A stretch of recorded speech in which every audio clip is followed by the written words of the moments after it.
I want to talk about the draft. The draft is coming up. Very soon. 2 weeks away, Thursday, June 21st. So I think that's technically what's that? 18 days away. So it's about 2.5 weeks away. Phoenix, #1 pick. Sacramento, #2 pick. Atlanta, #3 pick. Memphis, #4. Dallas, #5. Orlando, 6th pick. The Bulls, the 7th pick. The Cavs have the 8th pick. The Knicks have the 9th pick. Philly, the 10th pick. The Hornets, the 11th. The Clippers have the 12th, the 13th.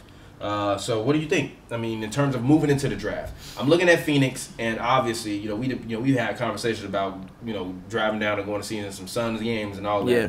Looking at Phoenix, personally, I know you like 2K mode, GM mode, Pavy. So I already know you're gonna tell me about what somebody then did 20 years from now, or 5 years down in the future, what Josh Jackson did 5 years from now in 2K. But if Luka Doncic says I'll go and I'll play in Phoenix, do you draft him over Ayton and bring him in? Basically he would be your point guard. It depends on how much faith you have in Bender and Marquise Chris. If you think Bender and Marquise Chris can both become solid pros, then with the way this would be the one time in like NBA history where like you could rationalize picking a guard over a 7-footer. Usually you would always go with size. I'm not. What? I'm drafting. If for the past 10 years, I wouldn't draft I'm gonna draft the center #1. But look, I haven't seen a center win a ring since Shaq. Think about it. You ain't seen a center win a ring since Shaq. I mean, yeah, but you've seen 7-footers win a ring. Dirk don't count. I disagree. Because Ayton don't count. He one of the most lethal shooters in NBA history. Yes, but look, Ayton's not the traditional. He ain't Dirk. He not Dirk, but he's not the traditional center. So look. He's not. Look, no, he's not Dirk, but he's not a guy where it's like, okay, we can just like Embiid. You can't just leave Embiid from 3. Like, no, Embiid can knock down a 3. Ayton will be able to knock down a 3. Also, he can switch out on anyone. Mm-hmm. So. With that being said, I mean, if the Suns coach has ties to Doncic, you know him, you coached him in Europe, man, I mean, also that's a huge lineup. Like, I think Doncic is what, 6'8"? Let me see. Doncic is like 6'8", 6'6". Luka Doncic is, I think he's 6'7".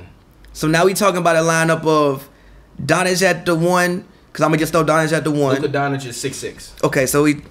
So I'm thinking we throwing Doncic at the 1, we throwing Booker at the 2, Jackson at the 3. So that gives us 2 playmakers. Josh Jackson can play like a point forward. Doncic, you already know, can make plays, make. To me, he's kind of like a Manu or Harden in that sense. And then whoever you want to put at the 4 and the 5. But I think it just depends on how much faith you have in Dragan Bender and Marquise Chris. You drafted both of those guys high.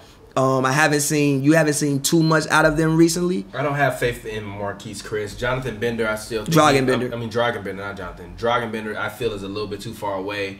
I feel like Alex Len is not a good option for this team going forward. I personally like TJ Warren. I like Luka Doncic, but I also like the pickup of Elfrid Payton. He finally cut his hair, so he might actually be able to make some shots now.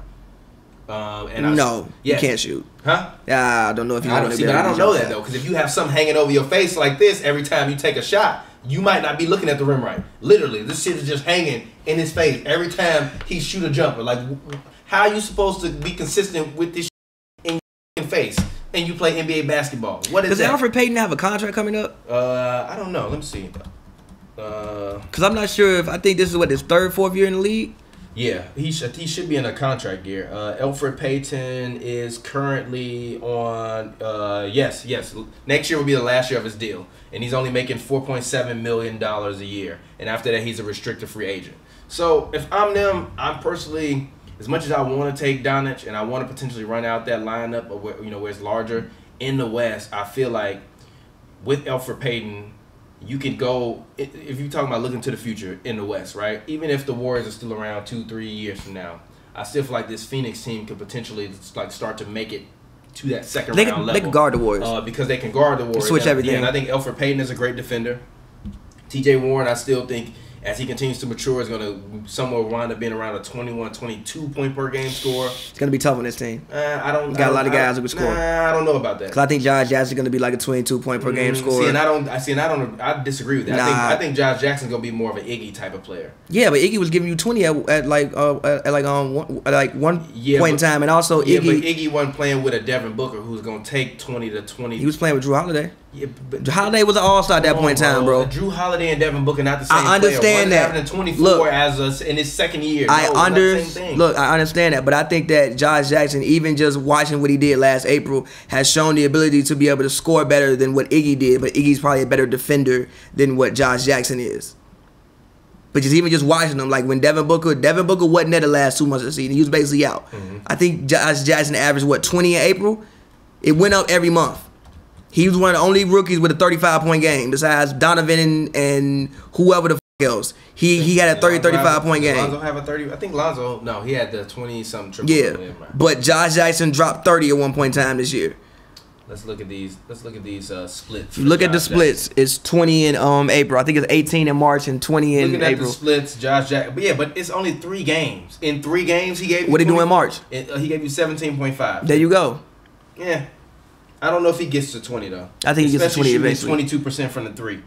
It'll improve. Which is pretty much. For the season, he's more so around 27, 25. But as much as everybody wanted to shit on Lonzo Ball and talk about how terrible Lonzo Ball was shooting, a lot of these other rookies did not shoot or play well. The only rookie that really truly, only 2 rookies that truly outplayed Lonzo Ball this year to me were Jason Tatum and Donovan Mitchell. And the only reason why I say true rookies because I know everybody's gonna be Ben Simmons isn't a real rookie. Whatever, he's a real rookie to me. In the regular season, I don't think that Tatum completely outplayed Lonzo. Now in the playoffs, sure, but in the regular season, I don't think so. When Lonzo was actually healthy and on the court, just even look at the drop off when the man got hurt. They went from a top 5 defense to like 12. Yeah. Tatum scored better than Lonzo. Yeah, and even then, barely. Lonzo was around 10. Tatum in home games was 13.6. In away games, 14.1. But he still wasn't giving you 7 and there 7. You go. 1 and 1. I don't think in the regular season any rookie outplayed Lonzo besides Donovan Mitchell, of course, obviously. Yeah, I'm not mad at it. Ben Simmons still a rookie to me, but whatever. But even looking ahead more, as we move more, go ahead. But it gets